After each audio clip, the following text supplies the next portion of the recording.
Welcome to our latest transition webinar designed to help secure a sustainable future for your farm business. I'm your host, Johan Tasker, and as we always say at the beginning of our transition webinars, when we talk about a sustainable future here at Farmers Weekly, we mean a future that is sustainable financially, not just environmentally, and that means profitable farming. And in this webinar, we're going to look at starting your transition journey. And what that means is looking at ways to generate more income, striving for a better work-life balance, and perhaps looking at the different schemes out there to help you farm more sustainably. We're going to look at the importance of benchmarking and understanding where you are, working out how much of your basic payment will be lost and when, and what schemes can provide you with further support. And to help us do all of that and more, I'm going to introduce our panel of experts. Martin Lines is Chief Executive of the Nature Friendly Farming Network. David Ferber is UK and Ireland Sales Manager for Claydon Drills. Jack Bull is Senior Associate Director for Stratton Parker. And Hannah Clark is Sustainable Farming Incentive Delivery Lead for Frontier Agriculture.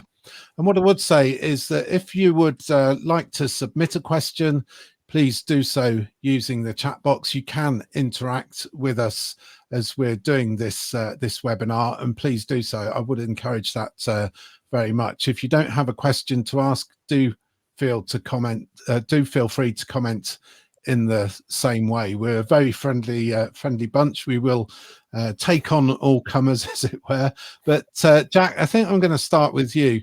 When we're looking at starting our transition journey as a farmer, where indeed should we start? Thanks, Johan. I think it's and good evening, everyone. I think it's really helpful to have an understanding of where your business is at the moment. You know, how it's performing financially, how it works for you personally, and where you want to head to in the future. Whether that's, you know, touched on the finances, you know, financial sustainability really, really important. Whether you want to do more for the environment, whether, you know, in terms of labour and requirements on the farm, how that's going to work in the future. You know, between those 2 points, you can plot a bit of a path. And you know, we've got some tools when it comes to subsidy, but we've really got to, you know, be smart about how that's going to impact your business. And for me, it's about evolution, not revolution. Yeah, you don't want to throw the baby out with the bathwater.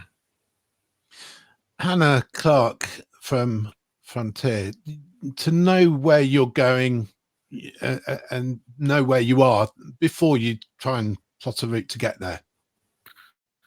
Yes, I think that's that is incredibly important. There is, you know, it's important that we're not rushing when we're looking at new funding streams, and we want to make sure that we're reviewing the whole farm, we're reviewing the whole business, and you really want to look at, you know, the direction that the business is going to go into. And you know, at Frontier, we have kind of like an 8-step approach, so it's kind of highlights 8 key areas, and a few of those are you know, what have you already got on farm, what previous schemes have you got experience in, you know, what has worked, what hasn't worked, and you know, where can we learn from that, what is the strategic direction. So are you looking to try a new cultivation technique, you know, do you want to get more out of your traditional farm crops, those types of things. What are you committing to? So, you know, how long are these agreements? Are you looking for something that's annual, that's like 5 years, 10 years? You know, how can you stack these various funding schemes together? And then, you know, lastly, who do you then come to when you've decided on that vision? So yeah, planning is incredibly important. So we're not rushing into, you know, some high paying options without thinking the whole thing through. I'm not going to ask every single person every single question during this webinar, but for this one I am, because I think it's such an important question, and people may well have different views. They may all have the same views as well, but Martin Lines, where do you start, or where would you start? What are you telling people? I think you need to understand what your own business is, what your direction is, what your cash flow is, and your overheads. And then you can start a business, you know, think about a business plan that if you're going to reduce tillage, have you got the right machinery? Are you going to have assets that you may not need in the future, and you can, you know, offload them and when you do that? and then look at those funding options that you can add in to and start where you're comfortable and add things over the years. Don't, as I say, don't rush in. But also, what condition are your soils in? What condition is your cropping system is? Because you don't want to rush in to do, suddenly get rid of the plough and jumping into a direct drill, and your soil conditions are going to let you down. It is a progressive building over a number of years, and building outcomes that meet your market demand. So wherever you are in the country, is who's going to reward you for which outcomes, whether that's food production, environmental, soil health, carbon. It's stacking all of those in, and that's a lot of information to take in and a lot of new information. So get yourself out and get prepared and get some knowledge. There is a lot of information to gather, Martin. I guess some people can, they might feel overwhelmed. They know that they have to change, but goodness me, where do I start? What is there an easy answer to that? Is it like eating an elephant one piece at a time? Yeah, I think you really need to break it down in one bit at a time, but also push your boundaries a little bit. Go to some events or hear some farmers talking about how they've changed in things you're thinking about doing, and sort of hear those practical solutions. And we've gone from a very simple farming system with an area-based payment, a market price, and maybe some stewardship or habitat funding, to a really complex picture of many different options and markets, and for many farmers that's going to be really complicated. So it's one piece at a time, and make yourself comfortable in what you're doing. Thank you, David Ferber. Hannah has mentioned cultivations. Martin has mentioned tillage and soil. Soil is at the heart of every farm. And David, you're going to be you're an expert when it comes to soil cultivation and more perhaps no-till. What's the strategy there in terms of a farm business that is looking to make this transition to a more sustainable way of doing things, not just environmentally but financially too?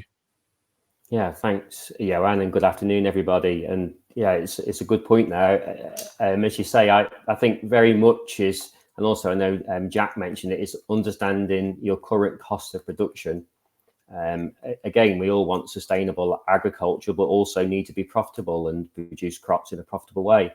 But very much looking at, as from a Claydon point of view, approaching a direct drill approach. Actually looking at the operations, looking at how you can minimize your operations, improve the soil structure.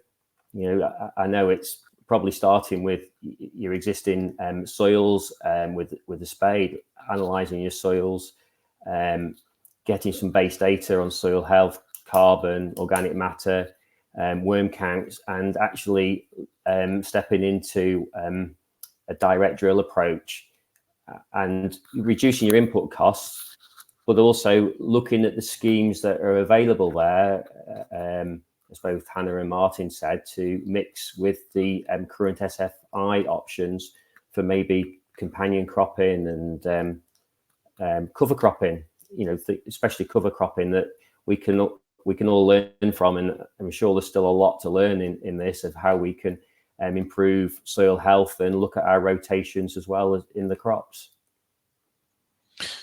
Thank you. And Jack, there is help out there for a little bit of hand holding, for at least for growers and livestock producers in England, in terms of the Farming Resilience Fund. Yes. Yes, yeah, absolutely. That's a great port of call, to get the journey started. Alongside that, we've got the Farming Advice Service has got loads of really helpful information, as do the AHDB. Those websites are full of really helpful information that can just break these things down, get to know your business a bit better, a broad understanding of your costs, and how these different methods might work on your farm. And I think it's really important to note that we're a very, very diverse country in terms of soil types, topography. There's not a one-size-fits-all option, so you've got to be really mindful of that. Just because Barry from down the road, is doing a fantastic no-till system and growing 4 tons of wheat an acre, fantastic, that might not work on your farm, and you've got to be really, really mindful of that, and and take all of that into account. And I just come back to the financials a bit. There's some really useful benchmarking resources out there as well. The Farm Business Survey is a great one. I think the HDB have another one, and you don't need to have very, very accurately coded sets of accounts in order to do that. You can just have broad figures, and that really gets you on the path. Taking a step is a big deal in itself. So don't worry if you're not going 100 miles an hour to start off with. Thank you very much. And Jack, what are your sort of clients coming to you with? What sort of questions are they asking you when they ask you how to start? The forefront of people's minds at the moment is, which we've been on the path for a while, is about direct payments disappearing, which we know they're going to. And then with the SFI coming in this time, there's more of a, there's an option. It's not looking, unless you go headlong into this scheme and change your production system enormously, you're not going to get anywhere near the payments that people have been used to, and probably, certainly before it started tapering off. But it's about little tweaks to the production system and the business that might be subsidized by the SFI scheme.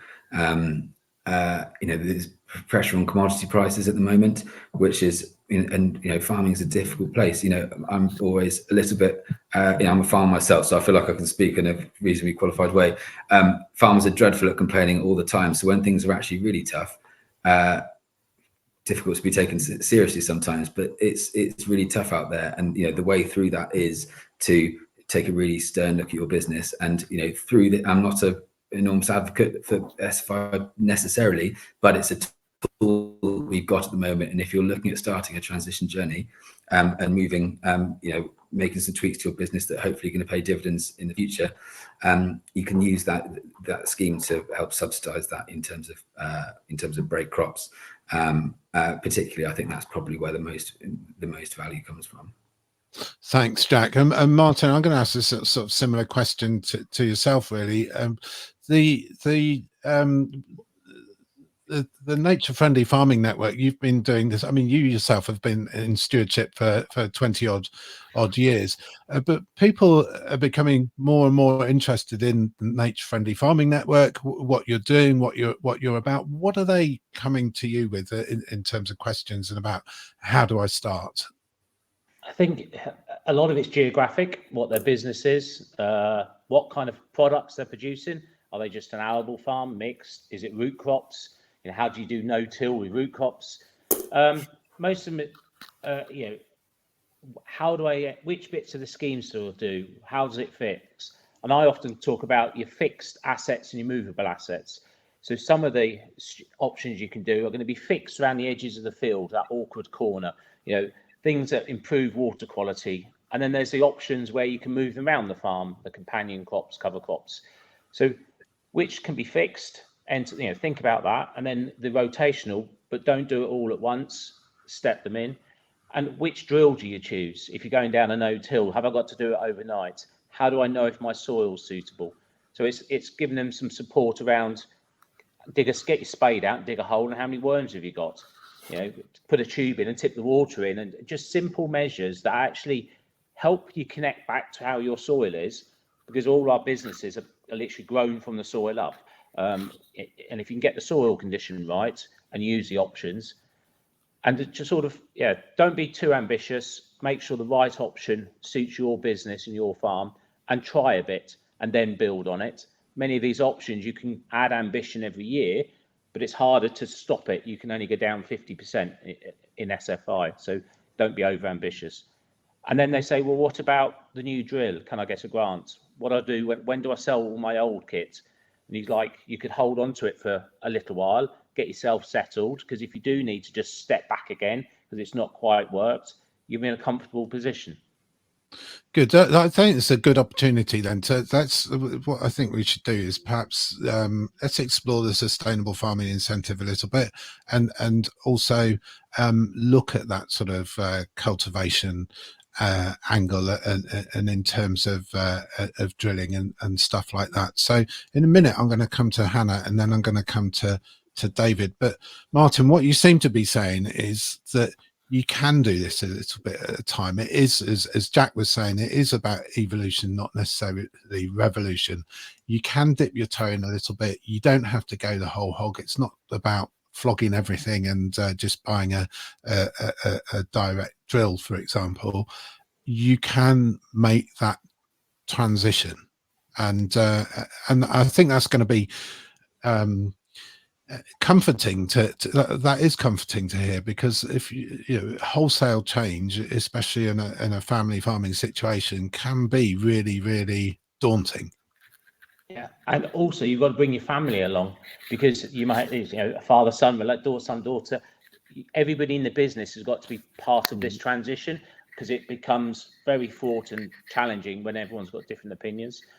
But that field that's after oilseed rape or after beans, that's loose and fluffy, that's your first direct drill opportunity. The second wheat, where there's a lot of straw, and that may be where you still carry on with a bit of cultivation for a little while and sort of adjust your system. And I think that's the approach you need to take, is which fields or where can you start doing some different things, but also just maybe not to do it, and do some different things so you can check what works on your farm. Split a field in half and see how it works, do slightly different approaches, and sort of build trust in yourself. Thank you. In a minute, David, I'm going to come to you and I'm going to give you a really good opportunity to explain this whole direct drill, no-till, how it can be done. But first, Hannah, you lead on the SFI and the Sustainable Farming Incentive in terms of delivery at Frontier. Where should people start in terms of that? I mean, this is a scheme which has been touted by the government as being at least a partial replacement for the basic payment scheme, but it does involve a number of different options, and and some of them are going to be more appropriate than others, and some of them are going to be more tempting than others, and look like they're easier for people to deliver than others. But can you unpick that whole sort of thing as to where people should start, perhaps with the Sustainable Farming Incentive? And I apologise to people in who are watching this in Scotland, Wales, Northern Ireland, and maybe even further afield. But this is very much at the moment an England-only scheme, although we know that other UK home nations are moving in this direction too. So Hannah. So so where to start with SFI? What I would say right now is, if anybody is interested in applying, you need to make sure that you're completing the interest form. So if you Google SFI 24 expanded offer interest form, you'll be able to find the link, and you need to fill in that expression of interest. It will only take a couple of minutes, and then right now you need to wait to be invited to apply. So we're in a controlled rollout for this new expanded offer, so not everybody can just go onto their RPA account and apply right now. So if I start there, and then in terms of where do we need to look next, I would first urge people to look beyond the payment, because some of these in the last couple of years, we've seen a big uplift with some of these payments. Especially winter bird food has gone from 640 a hectare to 853 in the last couple of years, and that's with such a difficult year with weather last year. Those sorts of payments are, they are grabbing people. But what we need to do is look in these prescriptions and be looking at the management. And now we're seeing people move a little bit away from putting these on the edges of fields and actually having them in the whole field. We really do need to think about the management, because some of them, for example, you can only cut a few times in the spring. Some you can cut and graze. Some you have the ability to spray, some you do not. And then also in terms of the seed mixtures, it's really important people start looking at the seed mixes before they apply. Look around, kind of what prices are people offering them at, what options are available, because some of these, for example, again, the winter bird food, you need 6 species in there. So we've got to be really careful when we start thinking about putting this in the crop rotation. So definitely making sure we're taking the time. Everything that we hear down the pub might not be the best way to go. I hear that a lot. Oh, my mate's doing this, and that's a lot of money. And we kind of say, if it sounds too good to be true, it probably is. And just make sure that we're getting advice, and we're just taking it slow. That's where I would start. And you're saying about taking it slow. One of the questions that we have that has come in is, why do you think uptake in SFI is slow? Now, I think some people would sort of probably disagree that uptake is slow, but there is that sort of perception, or at least there was in the early days of SFI, that it wasn't perhaps all that it's cracked up to be, but more people do seem to be looking at it. So could you talk about that, please, Hannah? Yep. So I do think that the uptake is encouraging, compared to where we saw ELS, HLS when that first came out. What we did see with looking at the figures from the 1st of April to the 1st of July, we did see a 40% increase in uptake. And DEFRA did a webinar yesterday, and we now know that we're over 25,000 agreements, which is, that is great to see. And I think that given that we have had multiple versions of SFI, so we had, the standards way back when, and I created a presentation about that, and then we had SFI 23, and I created a different presentation about that, and now we're on the expanded offer. So I think given that we've had different versions, I think farmers have responded really well to the opportunities that have been available when they have been available. If you think, right now, not everybody can apply. We're at that expression of interest stage. So again, the figures could be slightly skewed. If we look at how many people have filled in that expression of interest, it's probably extremely high. There's people definitely wanting to take advantage of the opportunities that are available within the scheme. And we just had a question in from Jan Whitman, who says, could you repeat the SFI expression of interest link, please? Now, I've just been to Google and I have put in SFI expression of interest link, and lo and behold, it popped up as it was actually the top one. SFI. That is really lucky. I was sweating. I'm not gonna lie. And it's not a sponsored link either. So it's SFI scheme information expanded offer for 2024. And if you put that into Google, so SFI scheme information expanded offer for 2024, unless I'm mistaken, that is where you want to be. Does that sound about about right, Hannah? Yeah, and what I would also say is that if people aren't already subscribed to the DEFRA farming blog, then I think it's a good opportunity to do that as well. So again, you can Google that, because there is quite a few blogs coming out with a lot of information, and within those blogs they will say things every time they mention SFI. They'll say, make sure you fill in the expression of interest, and they'll give you a hyperlink. And we do know that the RPA are sending out emails, to remind people. And when you fill in that interest form, when you are invited to apply, the RPA will email you with a link to your application. Okay, I'm just looking at that one now. And again, if you put in DEFRA blog into Google, it will, or DEFRA farming blog, it will come up with that. And I do echo actually what you say, Hannah, that is a really, really good way of just keeping on top of things, because DEFRA does put a lot of information out on there.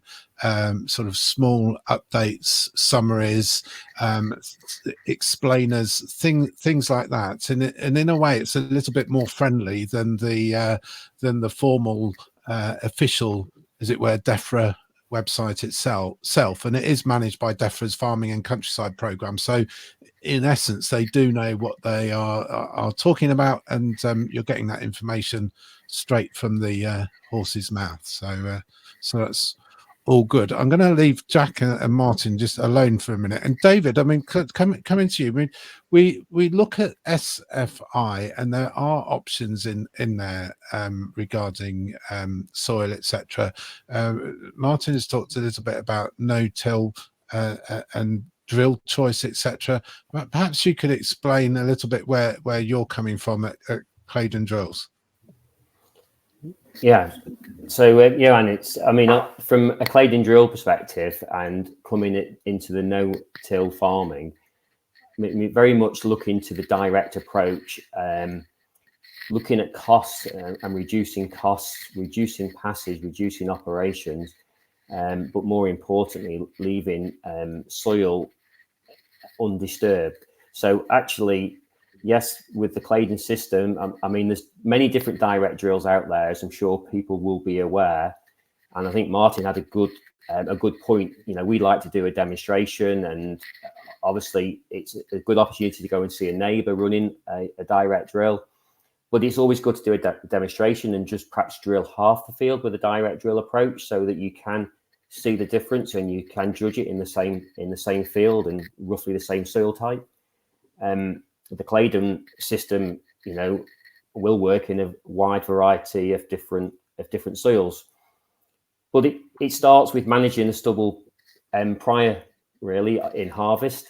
So managing the stubble, residue management. I mean, from the Claydon, we very much push an OptiTill system, and very much from a stubble rake straw harrowing. So distributing the straw, getting the worms to feed off the straw, pull it down into the soil. It's amazing. Those worms are, are our little cultivators. Actually, they're doing a great job aerating the soil, to increasing the organic matter from that. And creating a nice friable soil, and also taking out weed seeds and eliminating weed seeds, getting them germinated after the combine, and it's a different way of managing.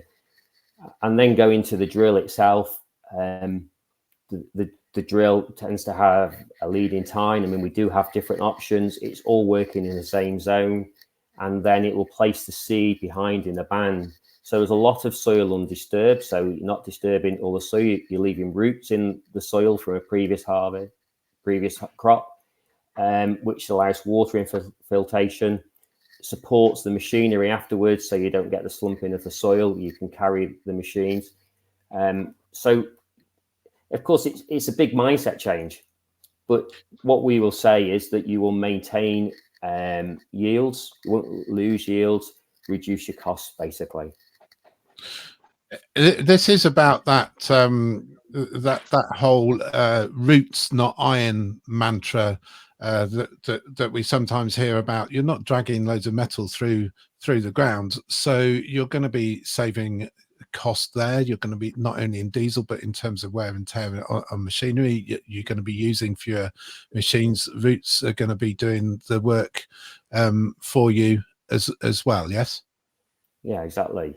Yeah, I mean, the root's going to be doing the work for you. They say that, if you do intensive cultivations, it will take 2 years to restore the worm count in that particular soil. So you imagine that you're not doing those intensive cultivations, you're going direct.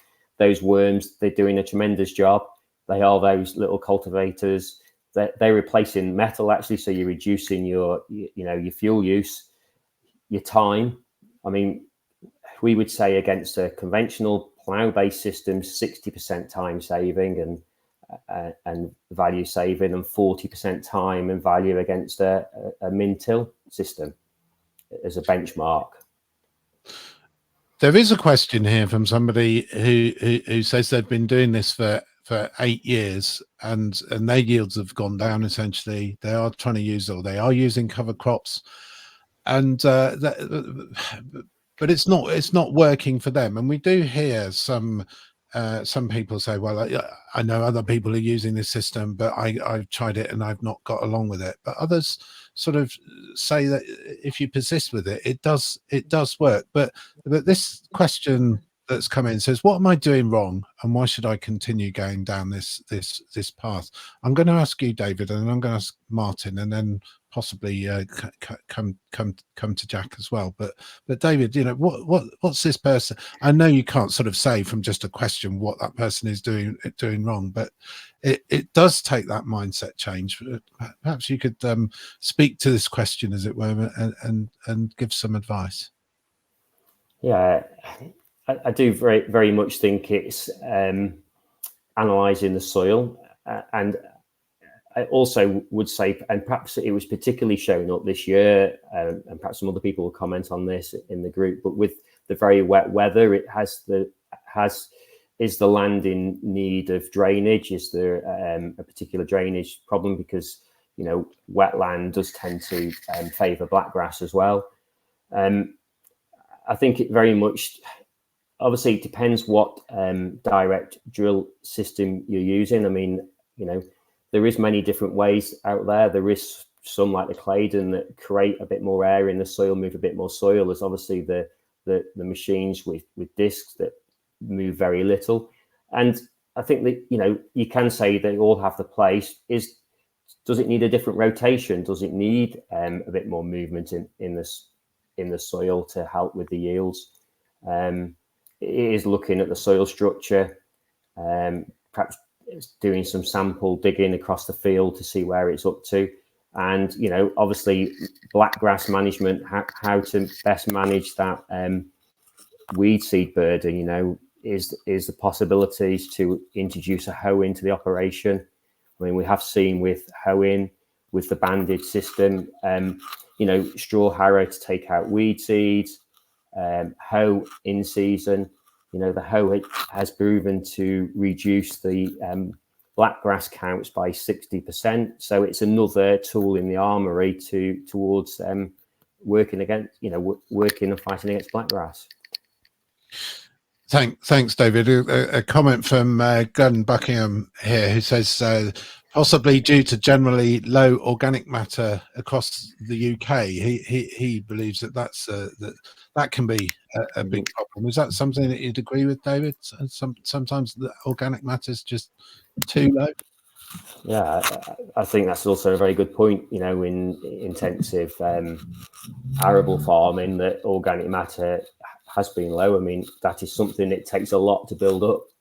You know, on the Claydon farm, it's between 6 and 7% now. It's constantly building up with incorporating the straw into the systems, and yeah, improving the organic matter and soil structure is certainly makes it more and more successful.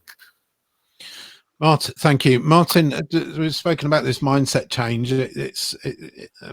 Changing a mindset can be really, really difficult, especially if you're not getting immediate results. You're sort of doing something different. You're expecting different results, but you're expecting different results that are positive, rather than, I guess, negative. At least, you know, in the longer term.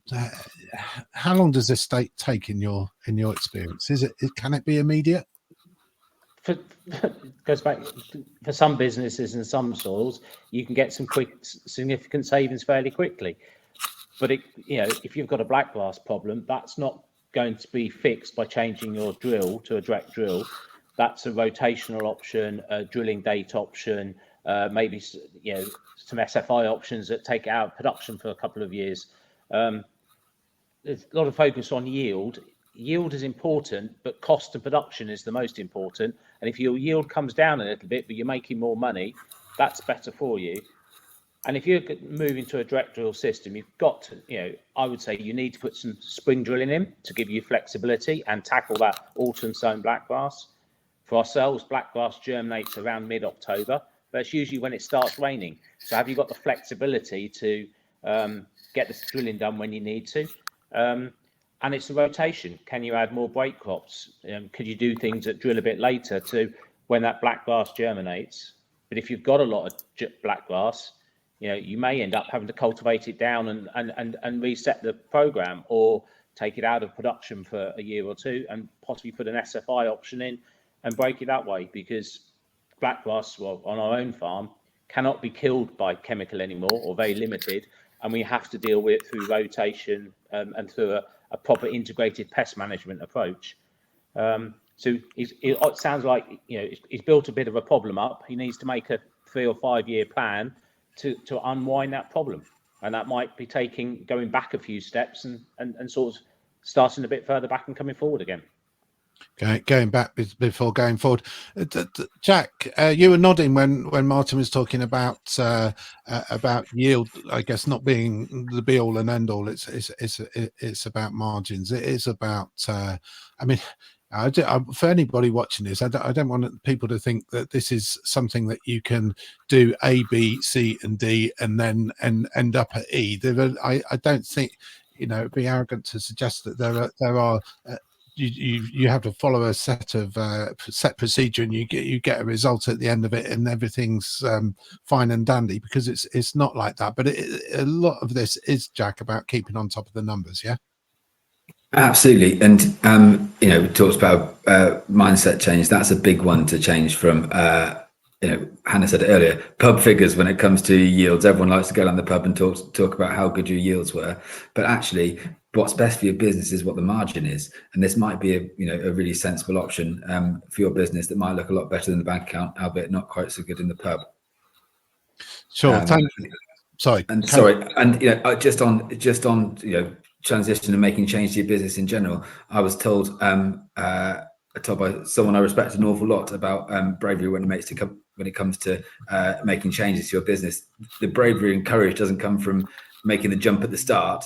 The bravery and courage comes from seeing that through and hoping for it to pay off. That's the challenging part, not the bit when not making the jump in the first place. So, you know, that's where you've really got to hold your nerve. Yeah, it's a quote that I like. It's attributed to Winston Churchill, but I did look it up, and apparently he never said this, but I stand to be corrected. But it was that sort of that quote that when you're going through hell, keep going. You know, and I think, you know, if you've made that decision, there is a great. I mean, yes, there is. You know, there is sense in knowing when to quit as well. But yeah, being persistent and making that decision and trying to stick with it, and yeah. And hopefully, you know, we will get there. But for the person who asked the question, I hope that that's some kind of solace and some ideas there for you to persist with this with this approach. Although, yeah, I get it. It is not easy, especially when things are going wrong, and especially in a season like the one that we're just coming out of, and that a lot of people are going to want to forget. Hannah, what are your thoughts on this? I guess the SFI, when it comes to things like soil, things like direct drilling, things, yeah, you can use a little bit of a pick and mix approach with the SFI, yeah.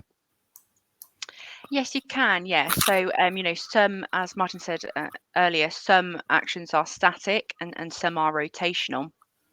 And you do have the ability to reduce your rotational by up to 50%, which I'm sure, you know, last year when we had a very difficult weather year and we probably went quite heavy on the areas, we do have the ability to reduce that slightly, which is good, you know, when we're maybe wanting to put more, you know, more traditional crop production in. But just to briefly mention on what you were talking about before, and that chap who, you know, sent the question about the issues that he was having, it's so important to talk, I think, especially in, you know, in the year that we've just had, and, you know, where we are currently with mental health in agriculture.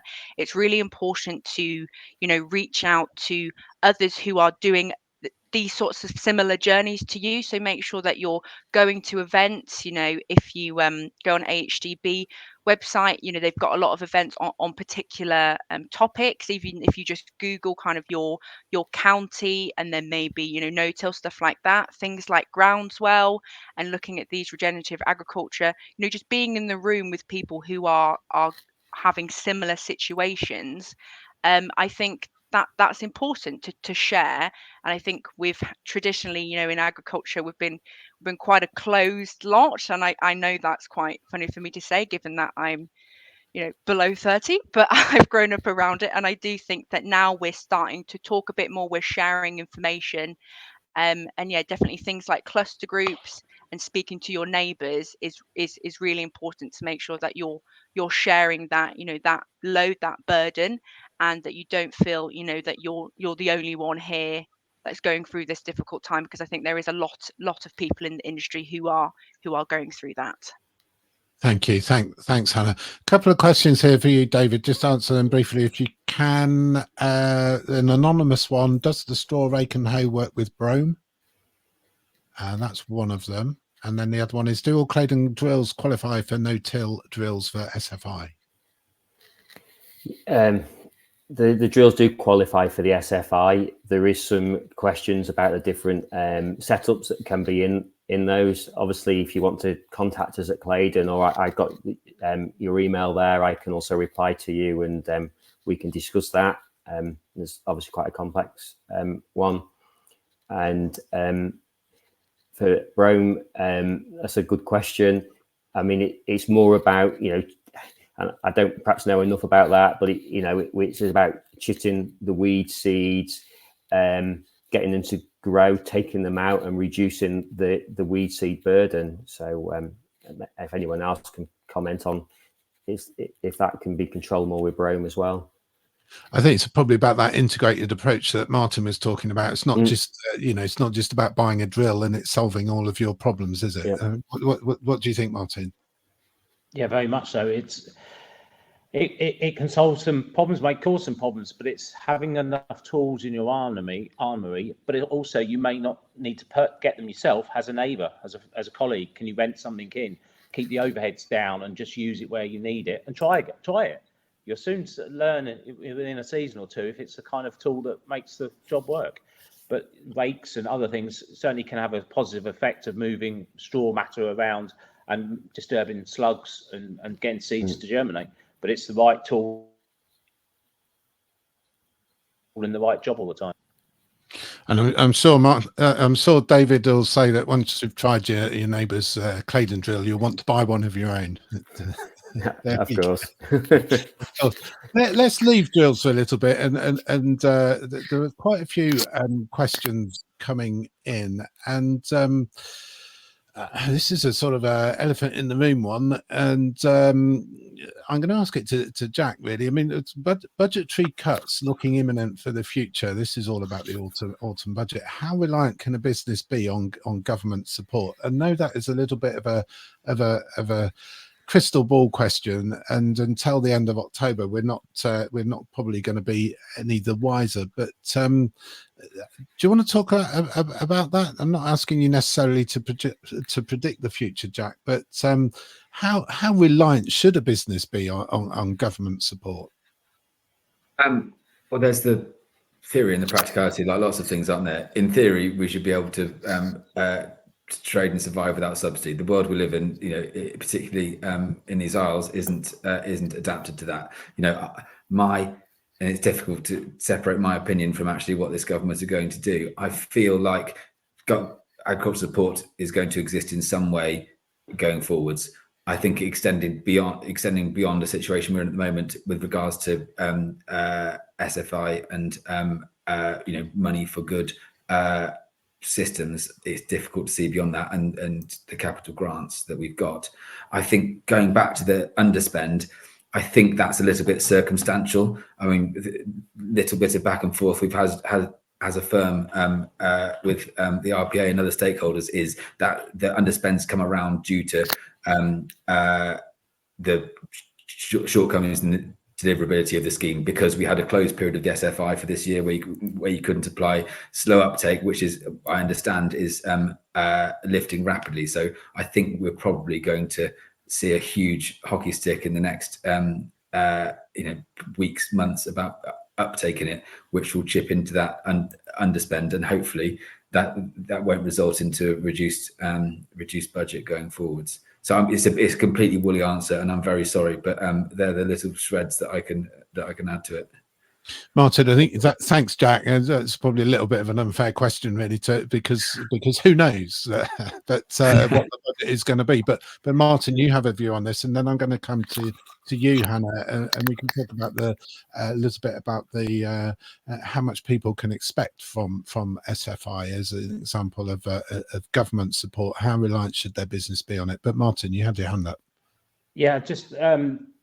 The government have made commitments. If you sign a contract for 3 years, you'll get paid for the 3 years or 5 years, depending on which ones you're going for. So if it's available, take what you can within reason, and you're guaranteed that income. But Labour have made commitments to Elm, but they will obviously want to reshape it a little bit to their own outcomes. but the SFI is a transitional support mechanism or incentive mechanism. It's an incentive scheme, and by the definition, it's not going to be there forever. So it is trying to make that transition happen on your own business with the options you have, because they may not be there in the longer term. And it's about getting your business more resilient to a more challenging future, or it could be a more exciting future. Depends on how you look at it. Thanks, Martin. Hannah? So yesterday on a DEFRA webinar, Janet Hughes did say that if you're in a contract, then you're in a contract. And, you know, for those already in the scheme, I think it's highly unlikely that will be nullified by the cuts. And as Martin has said, the government have said that they're committed to delivering ELMS and SFI 24, the expanded offer specifically. What form that will take, you know, we don't 100% know, but you know, we need to remember that the government support is just one avenue for funding, and if you are worried about, you know, the risk of relying on just one, then we can look at others, you know, look at diversifying that risk on farm. You know, we've got public funding, there's also private funding opportunities. There's a lot of opportunities currently around, you know, specific grain contracts, and that seems to be what's going around at the minute. You know, oilseed rape, it's been a very difficult crop to grow in recent years, and we seem to be seeing quite a few opportunities to do more sustainable practices around growing that, and that is an example where you can overlap, you know, companion cropping payment with something maybe, you know, private companies are offering. We have a de-risking oilseed rape contract, and you know, that we're recruiting for, and that is, you know, that's common throughout the sector. So I would definitely say that if people are worried about the government's commitment to SFI, then, you know, take the control back and let's look at going broader and what other opportunities are available. And that's where it's so important to seek advice, and especially around the private sectors and what that can bring. And that's where kind of really agents can come in and really support that conversation on farm. And also what we've talked about, the Farming Resilience Fund, and seeking that free advice that is actually available. Thank you. And you're talking about advice. We've got a comment from Emma Tremaine, just to add to what Hannah was saying. There are lots of, Emma says, regenerative specialist consultants around who can help. You just need to Google them and you will find them. So there are people. It is about, I guess, being proactive and trying to take a little bit of control and trying to determine your own future rather than being reactive and not doing anything. Is that what you're saying, Hannah? Definitely. And I think, you know, we are now 3 years into this transition, and after such a difficult year, you know, it is shaking a lot of people, and we do definitely need to, if anybody's, you know, not quite taken the first step yet, as you know, Jack said, that's where the bravery is cracking on, and let's get going with it. And it's just, you know, there is that free advice available, and just start talking to people, and you don't have to sign anything. You know, you can look into things, but just start having those conversations and thinking, where am I going to take my business, you know, in the short term and in the long term. Thanks. Jack, Glenn Buckingham again says about this underspend. Is it due to the slow uptake of SFI?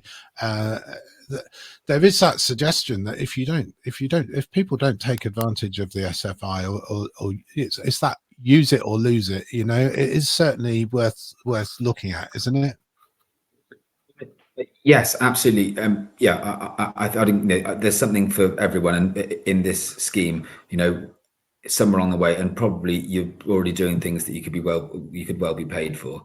But in terms of the slow uptake, you know, some of that is that there was the new scheme's been on the horizon since Oxford Farming Conference in January, when we still had SFI 23 that we could apply for. So there's sort of been this carrot of something better hanging on the horizon. So I think maybe people are holding out to see what that contained, and ways to apply for that rather than applying for the then current scheme. So that's sort of my inclination as to how that came around, rather than a general reticence to be involved.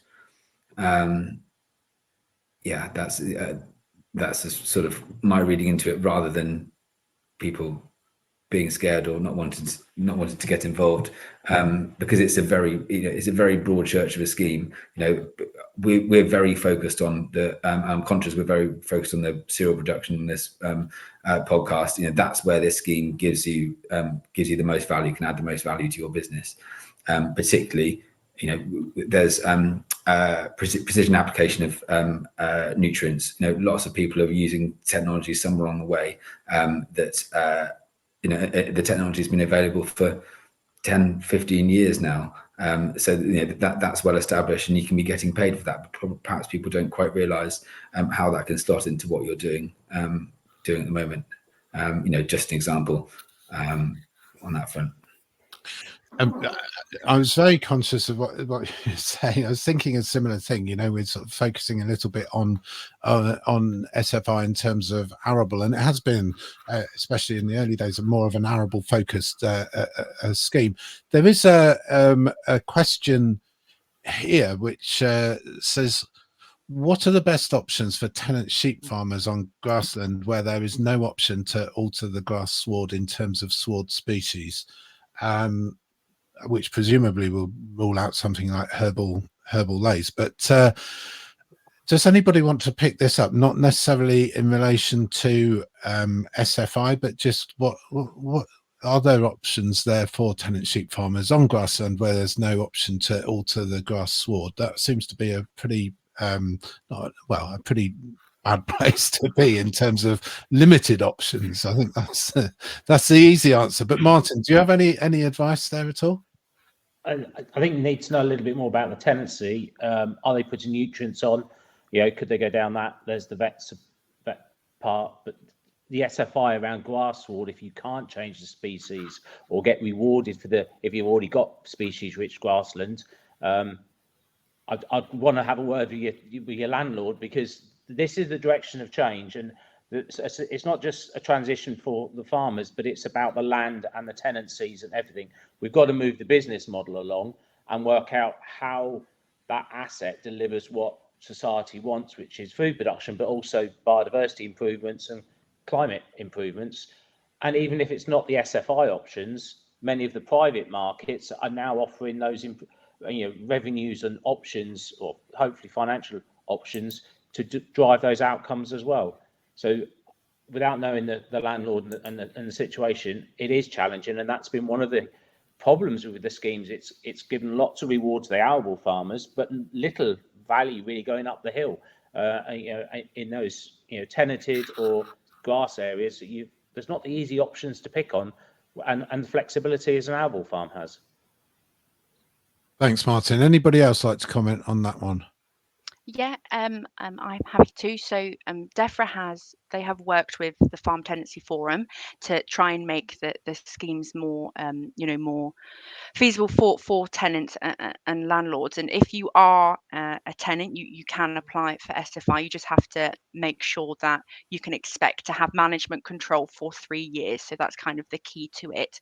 So what you could do in that specific example is, if you go to funding for, I believe it's farmers, growers and land managers. If you Google that, so if you want to test that, Johan, again, so if you Google that, you have a list of kind of all of the public funding that is available, and you have a little brief description. And if you click on the SFI piece, you will find all of the options that are available, and on the left hand side it will say land type, so you could click grassland or moorland or upland, and then it will give you the list of options that are applicable.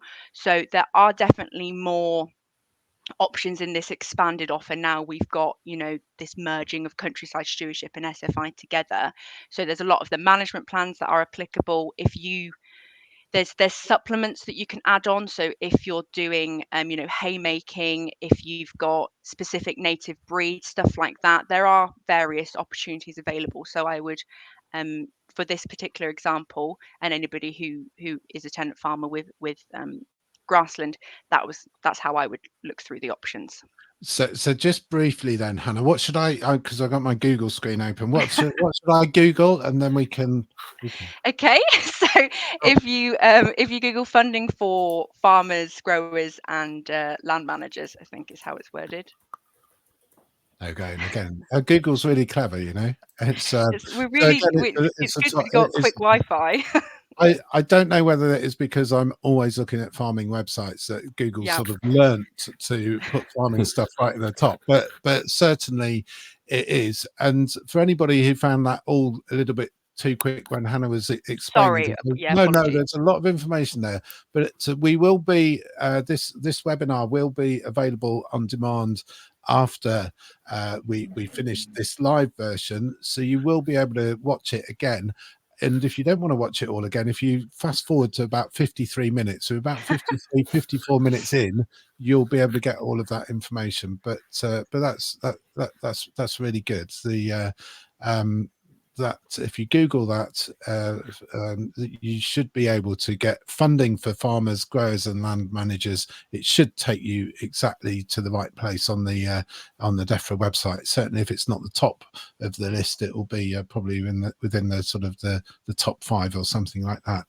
Could I, unless anybody else wants to come on to that, there's another question here from Sarah Jordan, who says, "Is the only expanded offer available for 2024? Is there anything else available that I can still apply for, or that can still go into the 2023 SFI?" So a little bit of a technical question, and if we I don't know, Jack or Hannah, Martin, or even David, if you could answer that, can you still put things into the 2023 SFI? The 2023 is closed now. Only the 2024 is available. One of the advantages, or one of the features, should I say, perhaps not necessarily an advantage in terms of management, is that you can layer as many SFI agreements on top of one another as you like, as long as they're not conflicting.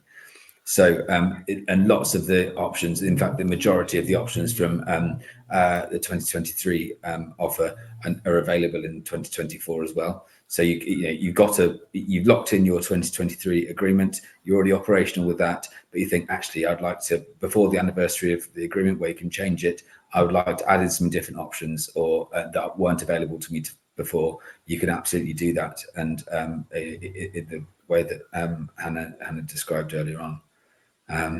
Yeah, I'm sure Hannah can add to that as well. Briefly then, Hannah, can you add to that? Yes, so yeah, Jack is right there. So within the SFI expanded offer, we've got the 102 actions, and they have taken the actions that were previously in SFI 23 and updated them and absorbed them into that. So yeah, Jack's right. You can't apply for SFI 23 anymore, but you can apply for the very similar actions within SFI 24. Well, thank you very much. There's a lot there then on SFI.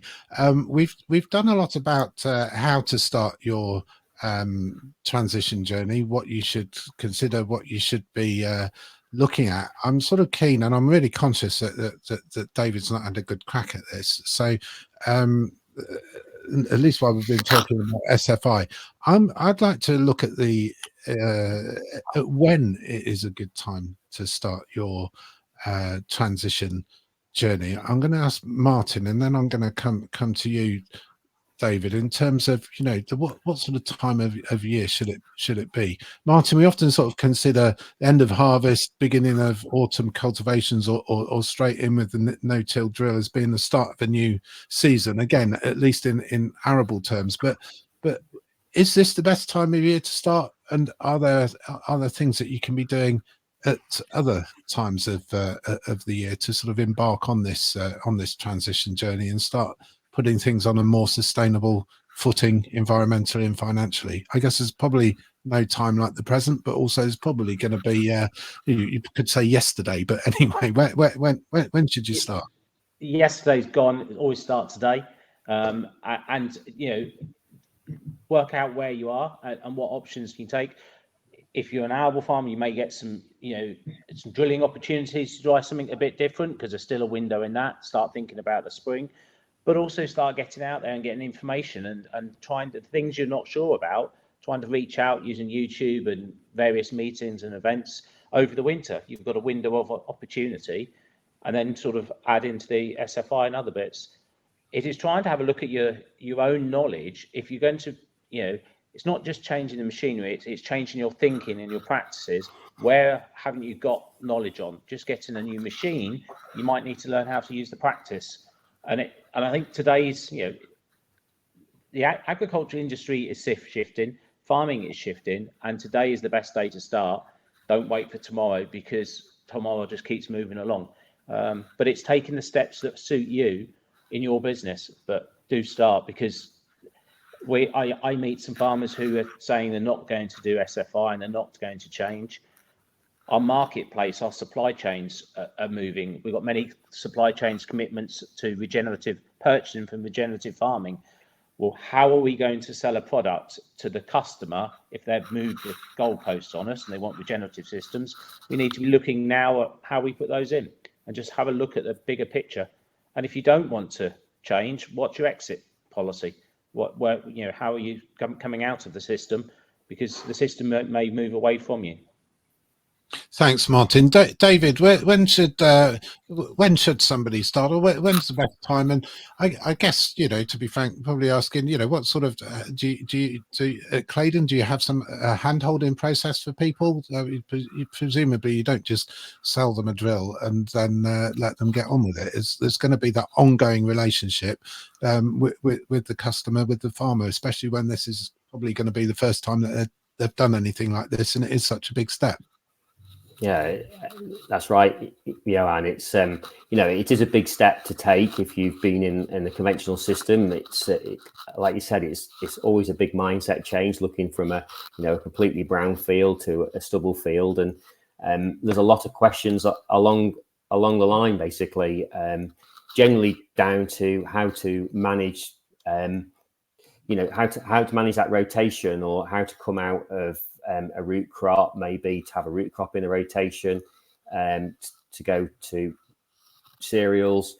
How's the best way to do it? So we always are there for advice, always speak a lot to the customers about this and the different options. But I would really say that do start. You can drill and have benefits, and actually putting aside SFI, I mean, that's can be seen as additional revenue, and obviously important with the BPS phasing out.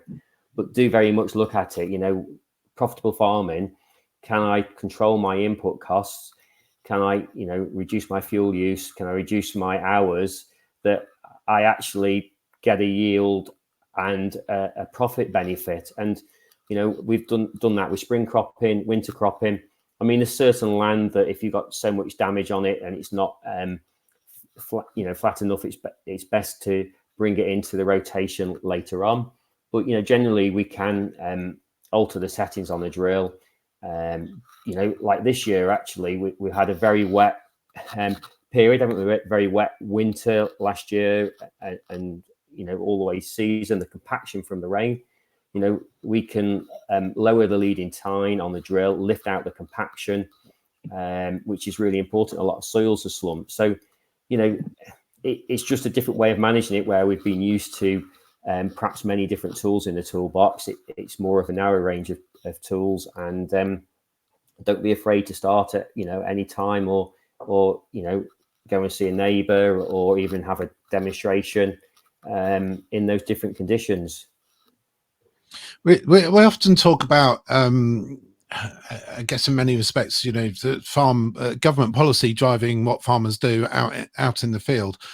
Are you finding, David, that, and I'm going to ask this to everybody else as well, are you finding that that because of the challenging weather that we've had repeatedly throughout this season, that people are more willing to change, or looking to change, looking to make their businesses what we say, more resilient, more able to cope with this kind of uncertain, unpredictable weather? I mean, it has the legacy of the past season is going to be huge. It's going to last for a long time in terms of soil structure. It's already people are thinking, I've been told to drill later and now earlier. I don't know when to drill because I want to avoid a repeat of last year or avoid that risk of it happening again. Are you finding, David, more people coming to you and saying, what do I need to do? How do I change? Yeah, it's definitely a good point. There's definitely more questions out there now relating to, especially, this extreme weather that we've experienced. Is that going to be a norm? Or, was that just a one-off? There's definitely this discussion about drilling dates. Do I drill earlier? Do I drill later? Obviously, black grass control via the weather.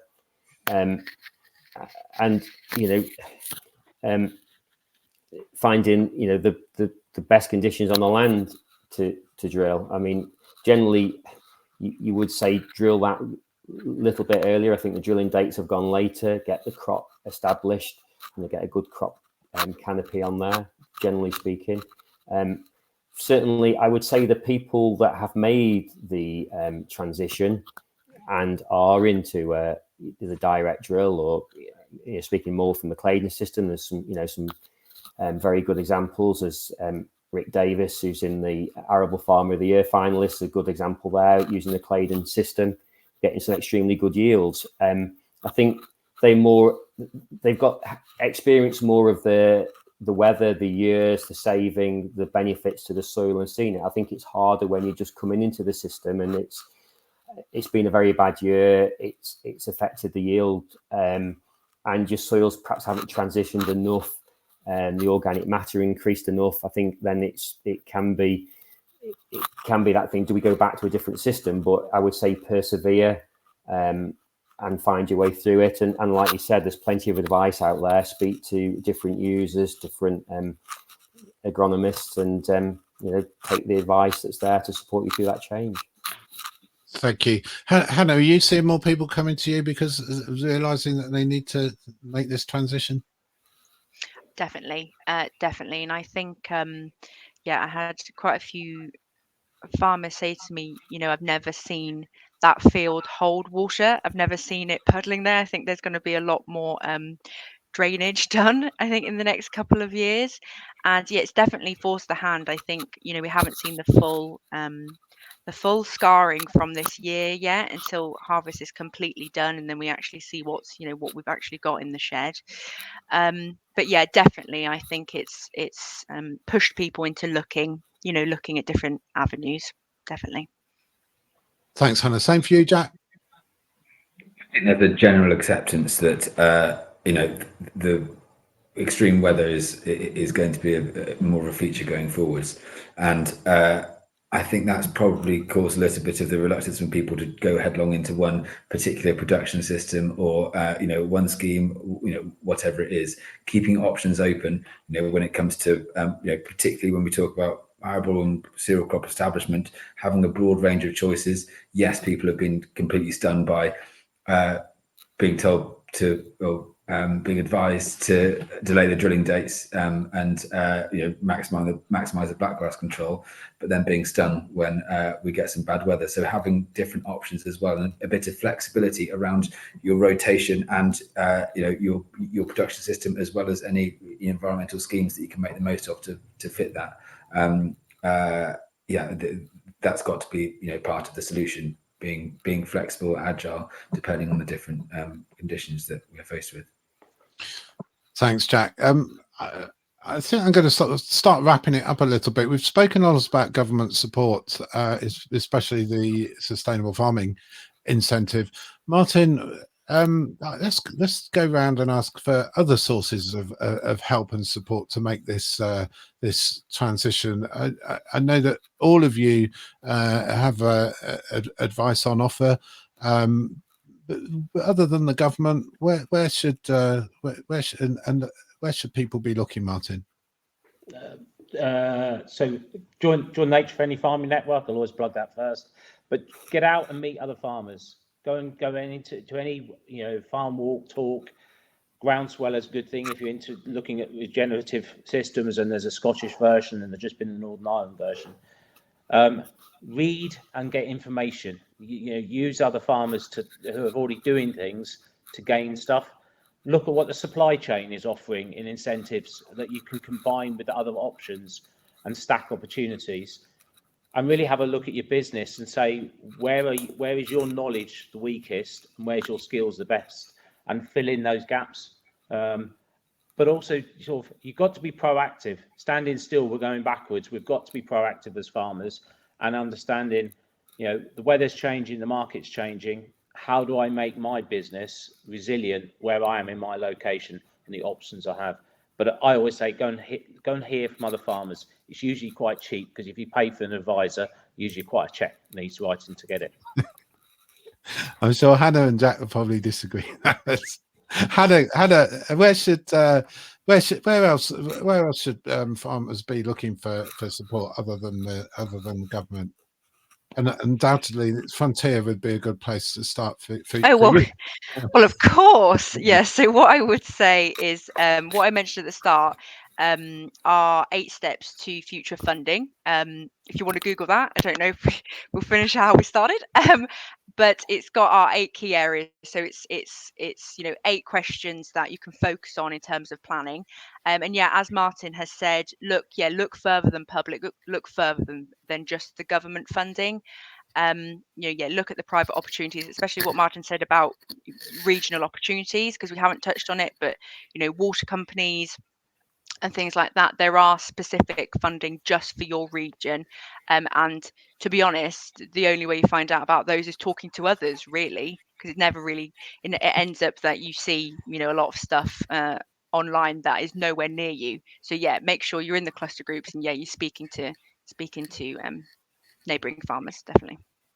Thanks, Hannah. And David, how about you? Some thoughts for where people can go to get advice? Yeah, just likewise, really. There's you've got obviously your shows, your groundswell, but more importantly, I think we do many drill trials with different agronomy days.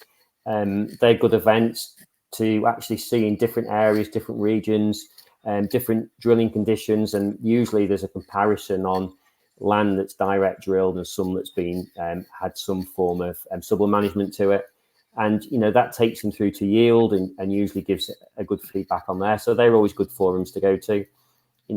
Some monitor groups, and like you said, I think generally people that have made this transition are happy to share some of their experiences. Go and visit a friendly farmer that's running one of the Claydon drills and see the results. But and equally, just start by exploring those options. We're very willing to come and talk to people, arrange a demonstration, take the crop through. People won't just step into it. It is a big decision. There's only so many harvests in your career, and you want to get that right for the benefit, basically. Thank you. Thanks, David. And Jack, last but by no means least. I think there's a wealth of information out there. There's local farming clusters. Twitter's really good. I think you have to be a bit careful. People aren't, just telling you the good stuff and glossing over the bad stuff. Leaf have got some really good resources. Local discussion groups. Exactly as David said, people are really keen to share the information and their experiences. YouTube's really helpful as well. And of course, in the farming press is, there's some really good information if you dig around for it. But I'd encourage anyone to take a holistic approach around the farm. Actually, look at the farm in a bigger picture. I start off with it about where you want to go and build a route to that, because it's not going to be the same for everyone. And yeah, wish anyone good luck with what comes next. Thank you. Thanks, Jack. It's a nice way to wrap it up, and thank you for mentioning Farmers Weekly. So I don't. So I'm not being paid. I didn't have to. But no, in all seriousness, thank you, everybody. If people do want to find out some more ideas, fwi.co.uk/transition, and there's lots of ideas there. We will be making this webinar available via our website and via YouTube, so you will be able to watch it all again, or even recommend that other people watch it. And and start on their own transition journey. So that's it for now. I'd like to thank our panel of experts: Hannah Clark, Sustainable Farming Incentive Delivery Lead for Frontier Agriculture; Jack Bull, Senior Associate Director for Stratton Parker; David Ferber, UK and Ireland Sales Manager for Claydon Drills; and Martin Lyons, Chief Executive of the Nature Friendly Farming Network. And thank you for everybody who submitted a question. We more or less got through them all, and thank you everybody for logging on and watching and participating and submitting comments too. I'm Johan Tasker. Thank you everybody for listening and for watching. Thank you. Goodbye.